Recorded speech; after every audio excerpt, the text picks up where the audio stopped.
આજની પ્રેમી સલામ। આ સંગતમાં જોડાવા માટે ઈશ્વરે જે તક આપી છે માટે ઈશ્વરનો આભાર માનતા આપણે પ્રાર્થનામાં જોડાઈએ। સર્વશક્તિમાન અમારા પવિત્ર પ્રભુ, તમારા વચનોમાંના રહસ્યો સમજવાને માટે તમારા આત્માની દોરવણી અને પ્રેરણા અમને પૂરી પાડો અને એવું મન અને હૃદય આપો કે અમે એ વચનોને યાદ કરીએ, સ્મરણમાં રાખીએ અને તમારા મહિમાનાર્થે ઉપયોગી બનીએ। ઈસુ પ્રભુના નામમાં આમીન। પ્રભુ ઈસુમાં વાલાઓ, આજનો જે સંદેશ છે એ ગુડ ફ્રાઈડેની આગલી રાત એટલે ગુરુવારની રાત્રે પ્રભુ ઈસુએ શિષ્યો સાથે જે સંગત માણી હતી એના અનુસંધાનમાં લેવામાં આવ્યો છે। લૂકની લખેલી સુવાર્તા તેનો 22મો અધ્યાય અને 19મી કલમ ત્યાં આ પ્રમાણે લખ્યું છે।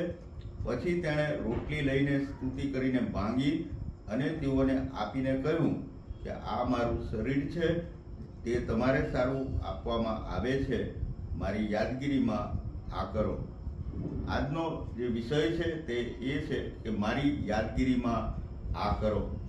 આ જ શાસ્ત્ર ભાગને જો પાઉલ પ્રેરિતના શિક્ષણ સાથે સરખાવીએ તો કોરિન્થીઓનો પહેલો પત્ર તેનો 11મો અધ્યાય તેની 24 અને 25 કલમો પણ એના આ જ બાબતને ફરી યાદ કરાવે છે અને કહે છે કે મારી યાદગીરીને સારું એ કરો। યાદગીરી એટલે નિશાની, મિત્ર કે અન્ય સ્નેહી દ્વારા કે જે આપણી ખૂબ જ નજદીક છે, ખૂબ પ્રેમ કરે છે એવી વ્યક્તિ તરફથી મળેલી ભેટ કે જેને આપણે ખૂબ સાચવીએ, સંભાળીએ, એને હંમેશા એ રીતે રાખીએ કે જેથી તે આપણા સ્મરણમાં રહે। એક ચર્ચની અંદર એક ભાઈએ જ્યારે ચર્ચ નવું બન્યું ત્યારે થર્મોકોલનું એક મોડેલ બનાવ્યું અને એ વર્ષો સુધી એને સાચવવામાં આવ્યું, પરંતુ કેટલોક સમય વીતતા વરસાદમાં પાણી લાગવાને કારણે એ થર્મોકોલ ખરાબ થઈ ગયું અને એ મોડેલ તૂટી ગયું અને એ ભાઈએ જ્યારે એ બાબત જોઈ ત્યારે એ ખૂબ ગુસ્સે થયા અને તેમણે ચર્ચમાં જવાનું બંધ કર્યું। તેમની મુલાકાત લેતા તેમણે એમ કહ્યું કે મેં આપેલી ભેટ તમે સાચવી નથી, માટે હું હવે તમારી સંગતમાં રહેવાનો નથી। મારી આપેલી વસ્તુ કે ભેટની તમને કોઈ કિંમત નથી, કોઈ મહત્વ નથી। પ્રભુ ઈસુએ આપણને જે અમૂલ્ય અને અલભ્ય એવી ભેટ આપી છે તે તો પ્રભુ ભોજનનો પવિત્ર સંસ્કાર છે। પ્રખ્યાત ચિત્રકાર લિયોનાર્ડો દ વિન્ચીએ પ્રભુ ઈસુના તેમના શિષ્યો સાથેના છેલ્લા ભોજનના પ્રસંગને પોતાના ચિત્રમાં ઉતાર્યું અને આ ચિત્ર એ વિશ્વ વિખ્યાત બની ગયું। કોરિન્થીઓનો પહેલો પત્ર 11મો અધ્યાય તેની 24 અને 25 કલમ પ્રભુ ભોજનના સંસ્કાર સંબંધી પાઉલ પ્રેરિત પણ એ શિક્ષણ આપતા કહે છે કે ઈસુએ આપેલી એ આજ્ઞા છે કે જેનું પાલન મંડળી નિયમિત રૂપે કરતી આવી છે।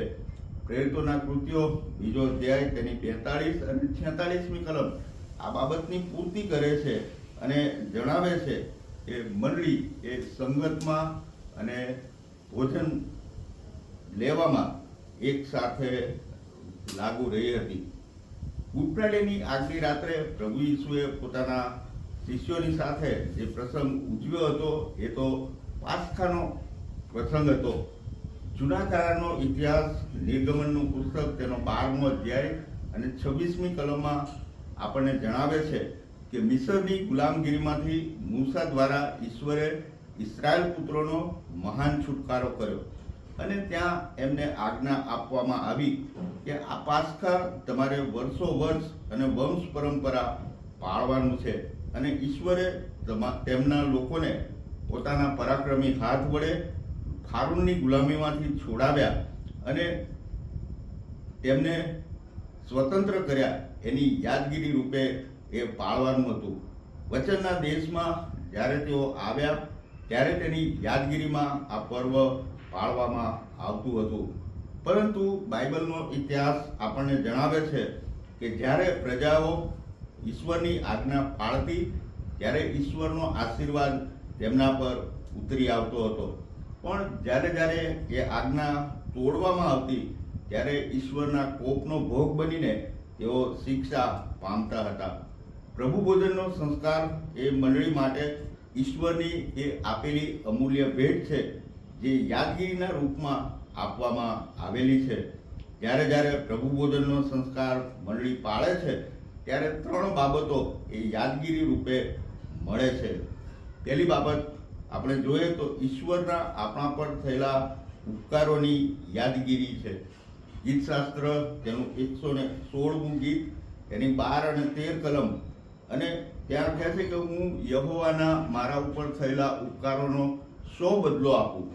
રોમિયોનો પત્ર 5મો અધ્યાય તેની 8 થી 10 કલમમાં ત્યાં આગળ પાઉલ પ્રેરિત એમ કહે છે કે આપણે જ્યારે પાપી હતા, શત્રુ હતા, ત્યારે ઈશ્વરે આપણા પર દયા કરીને તેના પુત્રને આપ્યો કે જેથી આપણો મિલાપ એ દેવની સાથે થાય. એટલે ઈશ્વરના એ આશીર્વાદો કે જે સંગત પાપને કારણે ઈશ્વર અને માણસ વચ્ચેથી તૂટી ગઈ હતી એ પુનઃસ્થાપિત થાય માટે પ્રભુ ઈસુ આ જગતમાં આવ્યા હતા. અને એ પ્રભુ ઈસુના આવવાથી તેમના જીવન થકી અને તેમના મૃત્યુ થકી આપણને જે આશીર્વાદો મળ્યા છે એ આશીર્વાદોની યાદ આ પ્રભુ ભોજનનો સંસ્કાર આપણને અપાવે છે. બીજી બાબત અહીં કહે છે કે પાપની માફીની એ યાદગીરી છે. 1 કોરિન્થી 11મો અધ્યાય 24 અને 25 કલમમાં કહે છે કે રોટલી એ મારું ભંગાયેલું શરીર છે કે જે આત્મિક અને દૈહિક સાજાપણાને માટે છે, અને દ્રાક્ષરસ એ વેવડાવેલા રક્તનું પ્રતીક છે કે જે પાપની માફીને માટે પ્રભુ ઈસુ દ્વારા આપવામાં આવ્યું હતું. હેબ્રીઓનો પત્ર તેનો 9મો અધ્યાય અને 22મી કલમ એમ કહે છે કે રક્ત વેવડાવ્યા વિના પાપની માફી મળતી નથી. યોહાનનો પહેલો પત્ર તેનો 1લો અધ્યાય અને તેની 7મી કલમના અંતમાં એમ લખ્યું છે કે તેના પુત્ર ઈસુનું રક્ત આપણને સગળા પાપથી શુદ્ધ કરે છે. આ બાબતો આપણને એ પાપની માફીની યાદ અપાવે છે. અને ત્રીજી બાબત આપણે જોઈએ તો એ તારણ અને ઉદ્ધારની યાદગીરી રૂપે આપવામાં આવ્યું છે. યોહાનની સુવાર્તા તેનો 6ઠો અધ્યાય અને 53મી કલમ કે જ્યાં પ્રભુ ઈસુ એ 5000 કરતાં વધારે માણસોને 5 રોટલી અને 2 માછલી દ્વારા ખવડાવ્યું હતું. ત્યાર પછી લોકો ઈસુની પાછળ પાછળ ફરતા હતા કે જો આપણે એની સાથે રહીશું તો આપણને ભોજન મળશે. પણ પ્રભુ ઈસુ તેમને કહે છે કે એ રોટલી તો દૈહિક છે, પણ જે રોટલી આકાશમાંથી આવી છે, જે દેવે આપી છે, એ જે કોઈ ખાશે તે અનંત જીવન પામશે.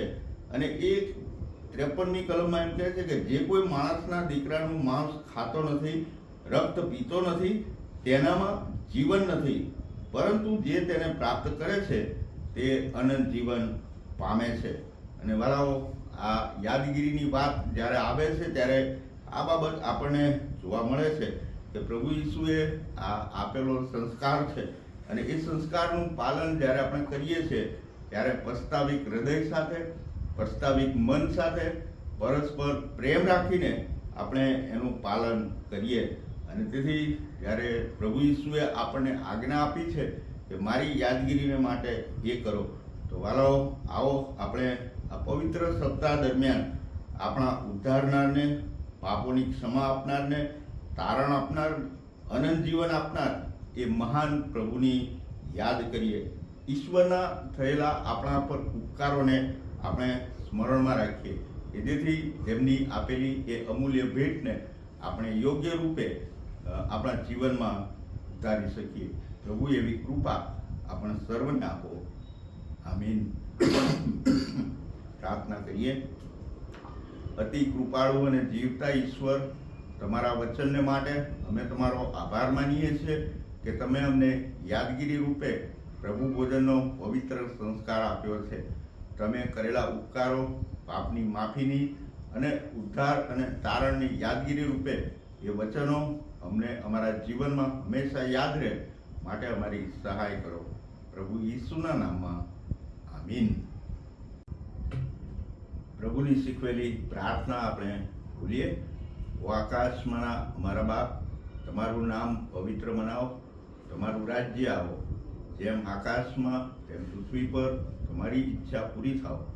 દિવસની અમારી રોટલી આજ અમને આપો, જેમ અમે અમારા ઋણીઓને માફ કર્યા છે તેમ તમે અમારા ઋણો અમને માફ કરો.